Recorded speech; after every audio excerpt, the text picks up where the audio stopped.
Good afternoon, Fabian. If I can start with Julio Enciso leaving on loan to Ipswich today. It's his birthday today, actually, as well. The reasons behind allowing him to leave for the second half of the season?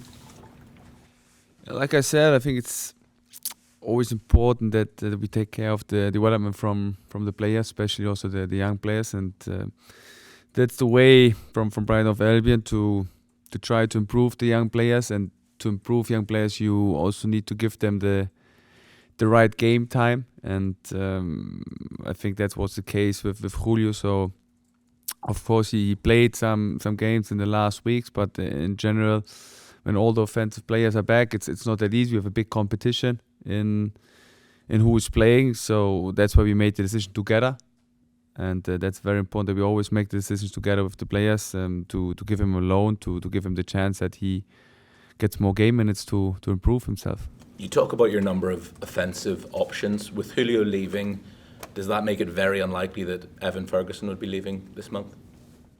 So let's see what happens in the end. In our offensive line, there's still some players not on the highest level. Still some players suffering with small issues, and therefore we have to wait. Also, Evan is not fit yet, so we still have some days till the window is closed, and till then we have to figure out what is the situation at the moment, what do we need for the rest of the season, and then also what does the players want, and then it's about making a decision together.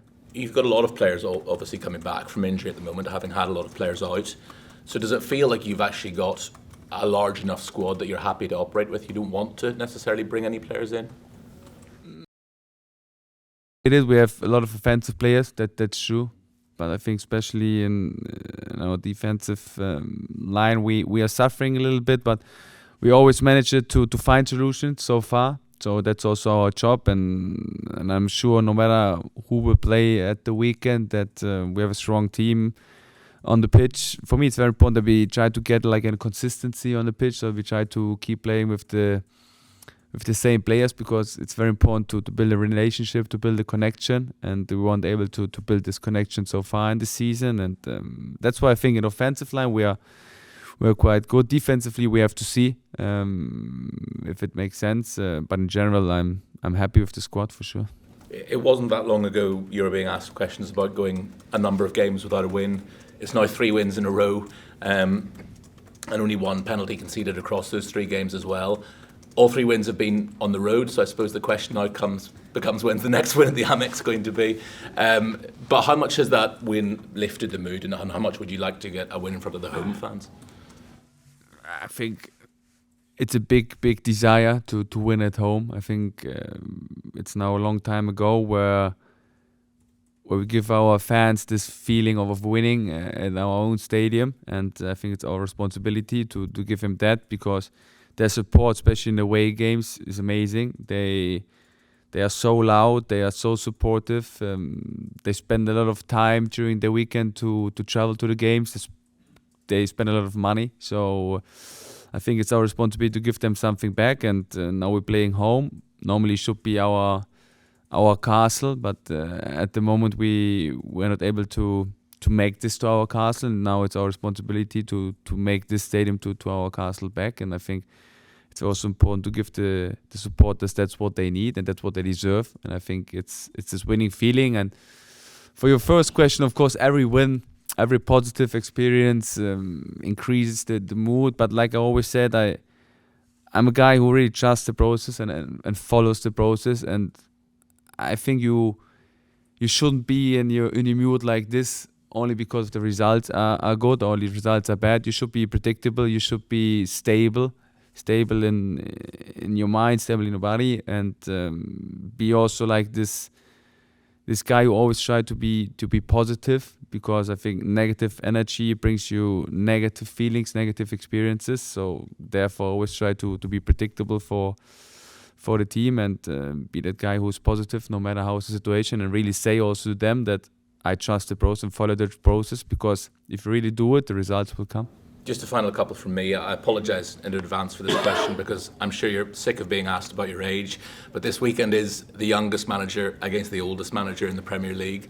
Just, you must have an incredible amount of respect for David Moyes and the length of career he's had. I think you were 4 years old when he first managed.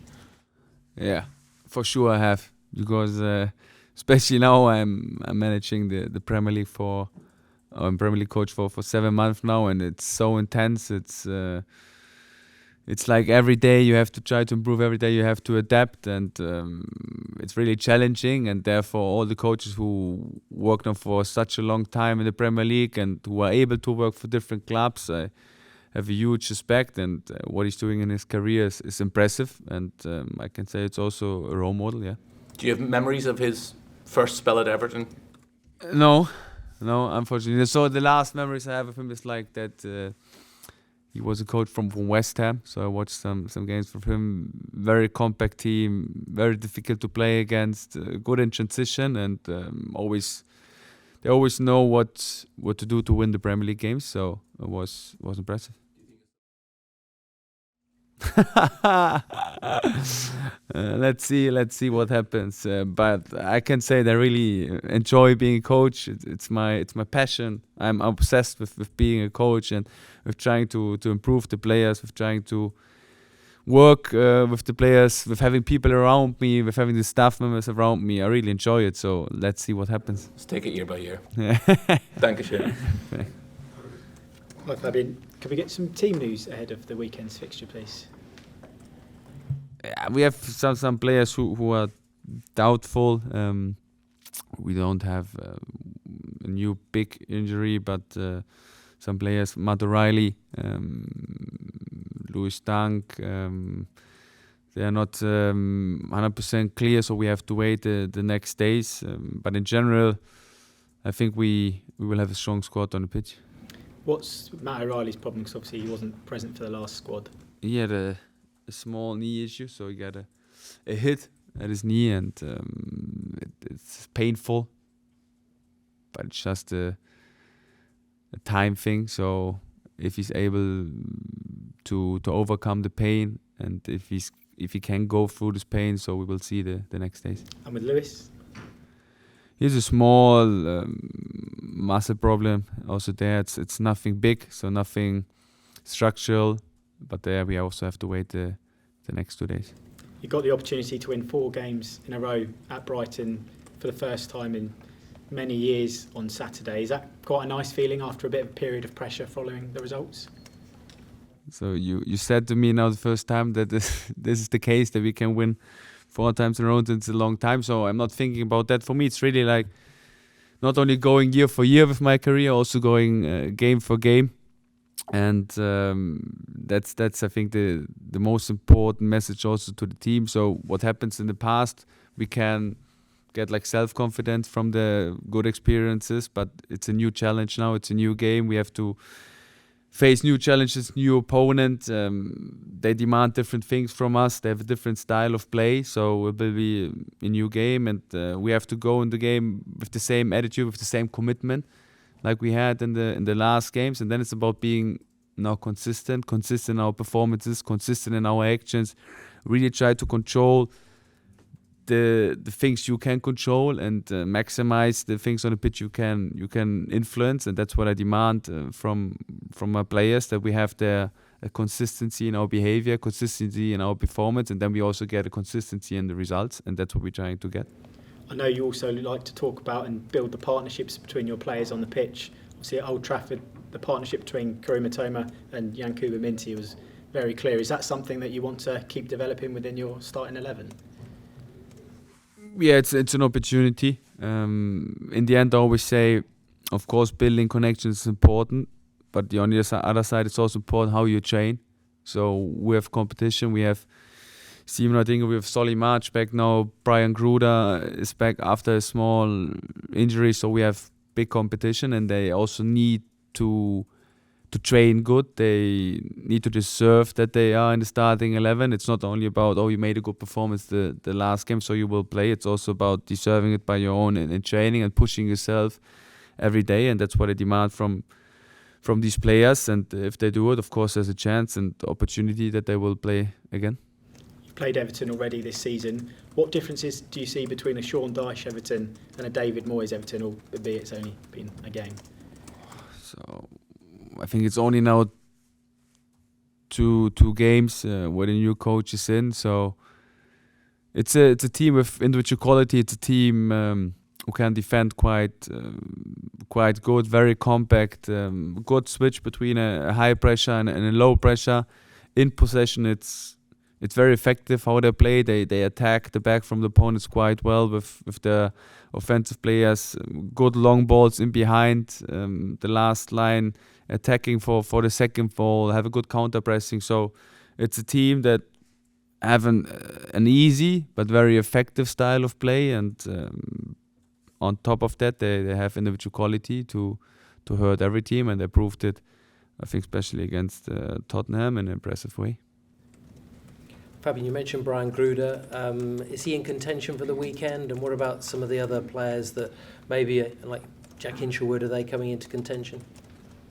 So I hope that Jack Hinshelwood will be an option, and I'm quite positive that he will be. And also Brian trained the last two days, so I think there will be both options for the weekend. In terms of your goalkeepers, Carl Rushworth has been recalled from Hull. Tell us a little bit about that situation and obviously the implications for Jason Steele as well. Yeah, that's, I think, one of the worst messages I received so far, because it's not only the fact that we lose a great goalkeeper for the next month, it's also the fact that we lose a great leader. And I think we shouldn't underestimate the impact from Jason Steele to this club, and from Jason Steele also to the teammates and for the whole environment. He's a role model of being a leader. He tries to give everything on the pitch, but also beside the pitch for his teammates. He has a voice. He has an honest opinion, and I think that's something what I really like. And therefore, we're really sad, and we hope that he has a good surgery and he will come back as soon as possible and in an even better shape than he left us. And what about Carl? He's obviously an England under-21 international, so do you have any concerns about him being able to step into that role? No, I worked with him in the pre-season. I saw his potential. He played now some minutes, and he will be there for sure. I trust him to 100%. I believe in him, and I'm sure that my goalkeeper coaches, Marco and Jack, will prepare him the best way they can. So I'm fully convinced. Jakob Modder's left the club, but Diego Gomez has come in and has got his first minutes. Are you starting to see week by week Diego's talent and what he can do for you in the second half of the season? Yeah, he gives the team something what we don't have. So he has a special profile. He's a warrior on the pitch. So he can run a lot. He can fight a lot. He makes the last step in personal duels. Now it's about giving him the understanding of our style of play. It's something completely different for him. You can feel it in every training session that he tries to listen, that he tries to adapt. He's learning English, and that's something very positive. But I think we shouldn't force it. So we need to give him like game time for sure, that he can integrate as quick as possible, but also give him time that he adapts to the intensity, that he adapts to the new culture. But the first weeks with him, I really enjoyed it. Working with him, he's a player who pushes his limit. He's a player who always wants to give more than 100%, and that's a profile I really like. Just on Everton, they tweaked their style a little bit, going three at the back. What differences have you seen in recent weeks? And they seem to have a striker now, Calvert-Lewin, that has a little bit more confidence. Obviously, someone who's played for his country before. Yeah, Calvert-Lewin. So I faced him already in the first game. He's always a danger. He's fast. He has an athletic body. He's of course supported by Lindström, by Ndei, who's also very fast. So they have quite a good offensive line. They know what to do to score. They know what to do to defend quite good. And they changed a little bit. So like you said, in the low block they go to a back five. So it's a small change. And I think we also can expect that we have to find solutions against the low block. We have to be good in counter pressing, because they are impressive when they win the ball. They they are very fast in switching from a low block to the transition moments, and therefore we need to be always alive. We need to be always active. We need to be patient in possession, and I think we also need to have a very good box positioning. Otherwise, it will be difficult to score against them.